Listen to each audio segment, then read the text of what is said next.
Did you have any questions, Echo? Yeah, I have a question. Sure. Echo Charles chiming in Yep. for the second time. You know how, like, we're going to go to entrepreneurship. Sure. You know how it feels like, anyway, that it's kind of become like a trendy thing to be an entrepreneur. Mm-hmm. Whereas a lot of times, like, you might even notice people, they don't know what they want to do. They don't know what problem they want to solve or product they want to develop. They just want to be an entrepreneur because it seems like it's like the cool thing now. Do you find that to be the case? And if so, is that a good thing? Yes, entrepreneurship. I think that it is highly romanticized, and it's easy to believe. All you got to do is drop out of college, and next thing you know, you're Zuckerberg. Yeah. And you have a company worth billions of dollars. But that's not how it works, folks. Mm-hmm. And so I do think that entrepreneurship is a mindset. You don't have to start a company to be an entrepreneur. And if you were to look at the Spanish equivalent, like emprender, to like undertake, it is someone who makes something happen. And you can innovate within a company that is not your own, within an organization that is not your own, or you can create a company. So it's someone who makes things happen at the end of the day. So who is it? Are we in a boom cycle? I think if we're looking at tech entrepreneurship, absolutely. I think that there are certain experiences every human being should have, even if they fail. I do think that starting a business or enterprise, even if it's a side gig that they moonlight, is worth the education.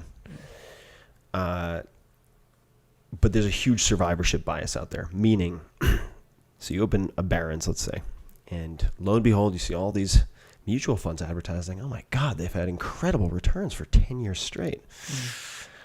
Well, maybe they're just the mutual funds that happen to survive by luck for 10 or 20 years. They happen to place the right bet. So of the 500, well, the other 490 are no longer advertising. So you're getting a false sample size.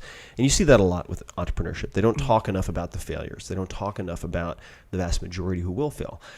Is it good? I think that it's good for certain groups. It's certainly good for investors if they can play the game well. Because even if there are 1,000 shitty ideas, that might mean if more people, a higher percentage of, say, high schoolers or college students or otherwise are going into entrepreneurship, that you get an extra 5 that change the world at the end of the day.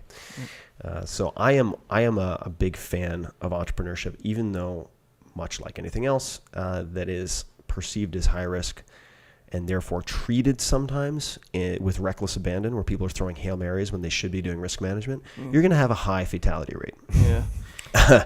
And I don't view that as a bad thing necessarily. But I do think that, and this is actually a question that Brian Johnson, who's a friend of mine, he started a company called Braintree. It was sold for, I think, $800 million cash to eBay. And he settled, huh? Yeah, he settled. No ball.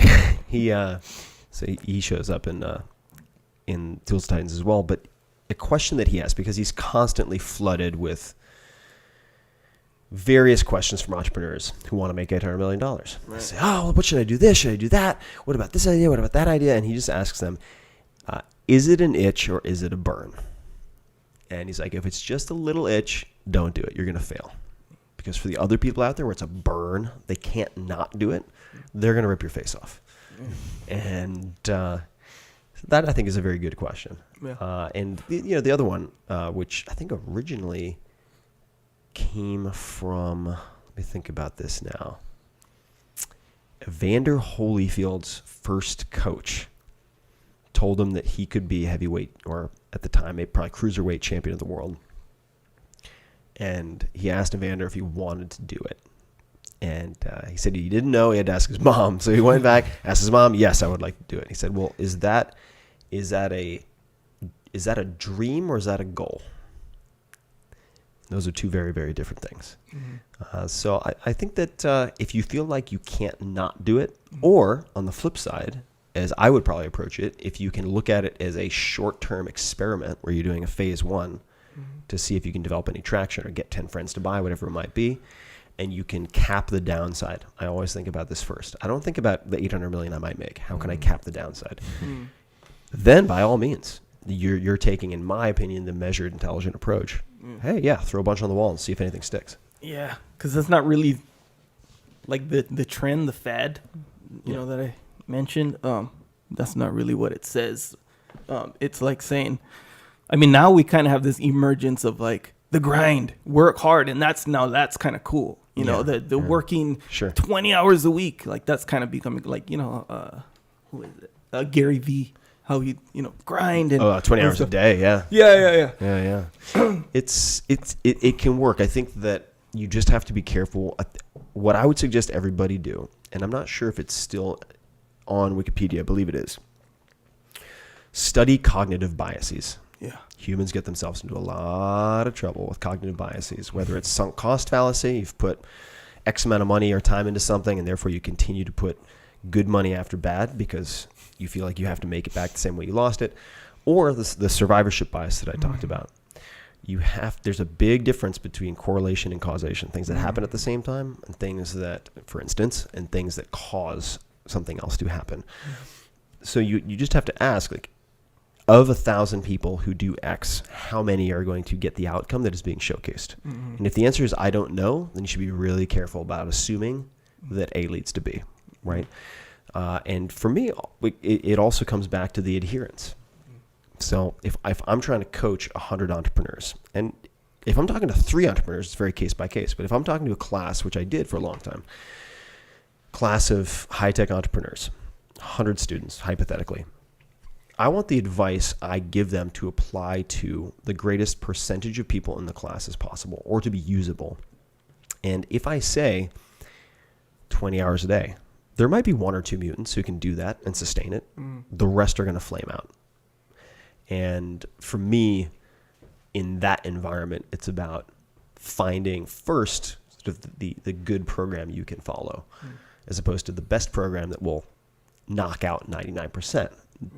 But environment dependent. Now, if we're in buds, okay, that might be a different situation. If you're training dogs for, say, military or police utilization, probably a different story.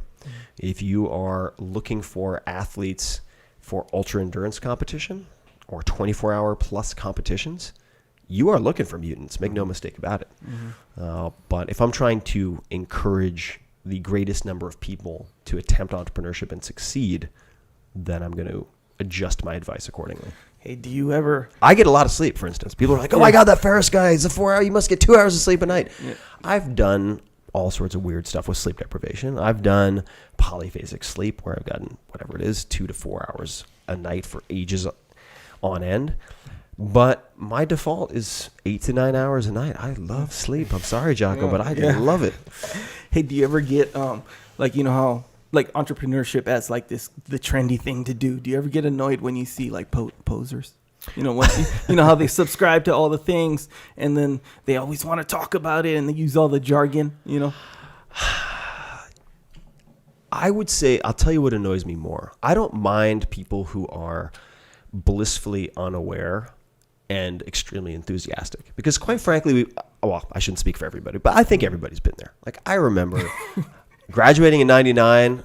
Oh my God, was I excited to get into tech and entrepreneurship. Because I remember this, like, I kind of knew a friend of a friend who sold a company for some ungodly sum of money, 300, 400 million. I was like, what? That guy's smart, but he's not that smart. And it was a very exciting time. And I don't think in that world that excitement can be undervalued, really. I think it's the fuel. I think it's a big part of the fuel.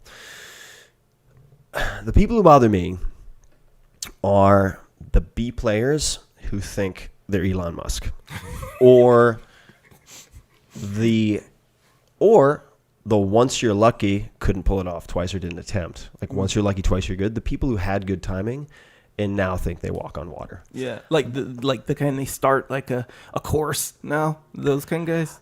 Oh, there are a million different varieties, and I mean, I'd love to see them all run off a cliff like lemmings. I mean, they make me absolutely insane because the best of the best of the best, when you meet them, they don't act like dicks. Well, I should take it back. There are probably a few, but in general, they have nothing to prove. Yeah. They have nothing to prove. Like Marcelo Garcia, he doesn't walk around with invisible lat syndrome. Yeah. Like mean mugging people in the street. Are you kidding me? He could destroy all. He just doesn't. He's so far above it. He doesn't care. He's a nice guy to begin with, but the folks who walk around with a lot of attitude and are acting. Here's the description: entitled. People who feel like the world owes them something. Those people make me insane. And there's a lot of it in Silicon Valley. That's part of the reason I stopped all of my early stage tech investing 2 years ago. I was like, I'm out. This is no fun anymore. For a lot of reasons, but that was one of them. I was like, I'm sick of sitting down with people who have something sketched out on a piece of paper and now they're asking for $20 million or a $20 million valuation. I'm just like, what have you done? Hey, good on you. Great plan. I know you want to change the world like everybody I've talked to today with your photo sharing app. Fantastic. What have you built before? Because you walked in here like you're levitating because you walk on water, and I appreciate the confidence / arrogance, but what have you actually built? The entitlement is what I can't stand. And one of my favorite answers I ask people a lot of the time, if you could put anything on a billboard, what would your answer be? So there are a few favorites. Discipline equals freedom. That's one. Another is no one owes you anything. That's a good one. No one owes you anything. This is from a multiple-time world champion. And I think that by hook or crook, a lot of the entrepreneurs and otherwise who feel entitled will get served humble pie, whether it's by competition or by the universe. So I don't have to do it myself. Yeah, I was going to say, I don't think this even has anything to do with entrepreneurs. You just get people that are acting that's that way. how. That's Yeah. just the way it is. Yeah. It's interesting. It is interesting. Don't be that guy. Yeah. My brother, he goes to San Francisco from time to time. He has a tech company. And they he said it's interesting that it's this fad now. Like you have like groupies of tech entrepreneurship. Like you have fanboys, you have posers to be a business person, It's not like a rock star anymore. It's like, ooh, I'm a tech entrepreneur. Oh yeah, You know what I mean? It's a weird environment, but I'm very much of the opinion that as perverse as it might seem, or as perverse as it is on many levels, and weird and unsustainable, there's good that will come from it. Yeah. The more entrants you have in the race, it's just like the more freaks and mutants you're going to find, and those people are interesting. Yeah. So I'm cool with it. I'm just going to wait until there's blood in the streets and the game's a little easier for me.